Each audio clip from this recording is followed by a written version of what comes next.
ಇವತ್ತು ನಮ್ಮ ಪ್ರಕೃತಿಯಲ್ಲಿ ತುಂಬ ಬದಲಾವಣೆಗಳಾಗ್ತದೆ. 2004ರಲ್ಲಿ ಸುನಾಮಿ ಬಂತು.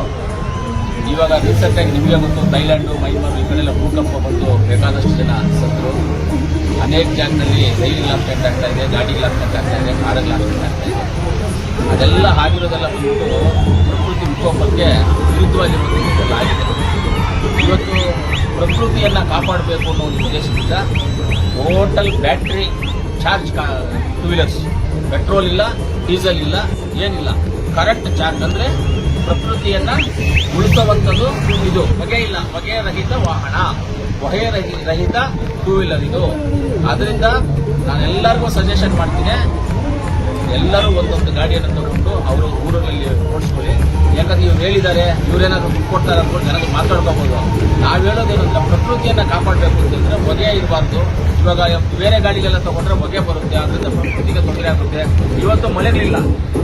1996, 97ವರೆಗೂ ಯಾವಾಗ ಮಳೆ ನಿಲ್ತದಪ್ಪ ಅಂತ ನಾವು ಬೈಕೊಳ್ತಾ ಇದ್ವಿ ನಮ್ಮ ಊರುಗಳಲ್ಲಿ. ಇವತ್ತು ಯಾವಾಗ ಮಳೆ ಬರುತ್ತೆ ಅಂತ ನಾವು ಹುಡುಕಾಡ್ತಾ ಇದ್ವಿ. ಇದಕ್ಕೆಲ್ಲ ಕಾರಣ ಏನಂದ್ರೆ ಪ್ರಕೃತಿಯನ್ನು ನಾವೇ ಹಾಳು ಮಾಡ್ತಾ ಇದ್ವಿ. ಪ್ರಕೃತಿಯನ್ನು ನಾವೇ ಹಾಳು ಮಾಡ್ತೀವಿ. ಜನಗಳಿಗೆ ಗೊತ್ತಿಲ್ಲ ಪ್ರಕೃತಿ ಹೆಂಗೆ ಹಾಳಾಗುತ್ತೆ. ಎಕ್ಸಾಂಪಲ್ ಒಂದು ಹೇಳ್ತೀವಿ, ಒಂದು ಪೆನ್ನು ಬರೆಯುತ್ತೆ ಅಂತ ಹೇಳ್ತೀವಿ ನಾವು, ಪೆನ್ನು ಬರೆಯುತ್ತೆ ಇದು ಅಂತ ಹೇಳ್ತೀವಿ. ಆದರೆ ಎಷ್ಟೇ ಕೊಟ್ಟು ಏನೇ ಮಾಡಿದ್ರು ಇದೊಂದು ಇರಬೇಕು, ಇದೇ ಇಂಪಾರ್ಟೆಂಟ್. ಉದ್ದ ಇರ್ಬೋದು, ಬರೀಬೋದು, ಎಲ್ಲದಕ್ಕೂ ಇದಿರ್ಬೋದು. ಆದರೆ ಇದು ಬಂದ್ಬಿಟ್ಟು ಯಾವ ಟೈಮಲ್ಲಿ ಬೇಕು ಇದು ಲಾಕ್ ಮಾಡ್ಬಿಡ್ತಾರೆ. ಬರೀ ಇದು ಲಾಕ್ ಮಾಡ್ತಾರೆ, ಇಂಪಾರ್ಟೆಂಟ್ ಇದು.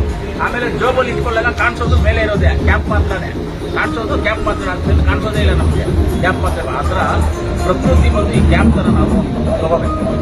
ಪ್ರಕೃತಿಯನ್ನು, ಮರವನ್ನು, ಗಿಡವನ್ನು, ರಾಜಕಾಲುವೆಯನ್ನು, ಕೆರೆಯನ್ನು, ಕುಂಟೆಯನ್ನು ಇದೆಲ್ಲ ನಾವು ಕಾಪಾಡ್ಕೋಬೇಕು ಅಂದರೆ ಪೊಲ್ಯೂಷನ್ನ ಫ್ರೀ ಮಾಡ್ಕೋಬೇಕು. ಪೊಲ್ಯೂಷನ್ ಫ್ರೀ ಮಾಡ್ಕೋಬೇಕಂದ್ರೆ BSR ಶೋರೂಮಲ್ಲಿ ಗಾಡಿ ಏನಿದು 100% ಬ್ಯಾಟ್ರಿ, ಪೆಟ್ರೋಲ್ ಇಲ್ಲ, ಡೀಸೆಲ್ ಇಲ್ಲ, ಏನೂ ಇಲ್ಲ, 100% ಬ್ಯಾಟ್ರಿ. ಹಳ್ಳಿಗಳಲ್ಲಿ ಓಡಾಡ್ಕೊಂಡು ಆರಾಮಾಗಿ 3 ಕಿಲೋಮೀಟರ್ ಓಡುತ್ತೆ, 150 ಕಿಲೋಮೀಟರ್, 170 ಕಿಲೋಮೀಟರ್ ಓಡುತ್ತೆ ಒಂದೊಂದು ಗಾಡಿ. ಇಂಥ ಗಾಡಿಗಳು 100ರಿಂದ 170 ಕಿಲೋಮೀಟರ್ ಓಡುತ್ತಿದೆ. ಈ ಗಾಡಿಗಳು 100 ಕಿಲೋಮೀಟರ್ಗೆ 25 ರೂಪಾಯಿ ಚಾರ್ಜ್ ಆಗ್ತದೆ ಅಷ್ಟೇ.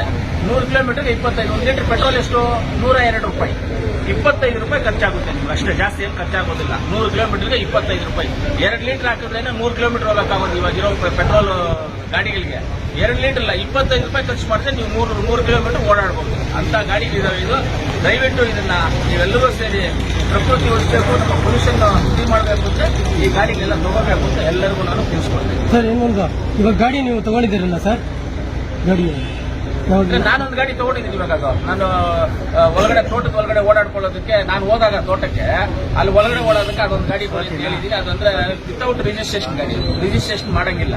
ನಾವು ರೋಡ್ ಬರದೇ ಇರೋದ್ರಿಂದ, ನಾವು ಈ ಕಡೆ ರೋಡಲ್ಲಿ ಸುತ್ತಾಡದೇ ಇರೋದ್ರಿಂದ ನಾವೇನು ರಿಜಿಸ್ಟ್ರೇಷನ್ ಬೇಕಾಗಿಲ್ಲ. ಒಳಗಡೆ ತಾನೇ ಓಡಾಡ್ಕೊಳ್ತೀವಿ. ತೋಟದಲ್ಲಿ ನಾನು 30 ಎಕರೆ ಜಾಗ ಇದೆ, 30 ಎಕರೆ ಒಳಗಡೆ ತಾನೇ ಓಡಾಡ್ತೀನಿ. ಅದಕ್ಕೆ ವಿತೌಟ್ ರಿಜಿಸ್ಟ್ರೇಷನ್ ಅಂತ ಹೇಳೋ ಗಾಡಿ, ಅದಕ್ಕೆ ಆ ಒಂದು ಗಾಡಿ ತಗೊಂಡಿದ್ದೀನಿ.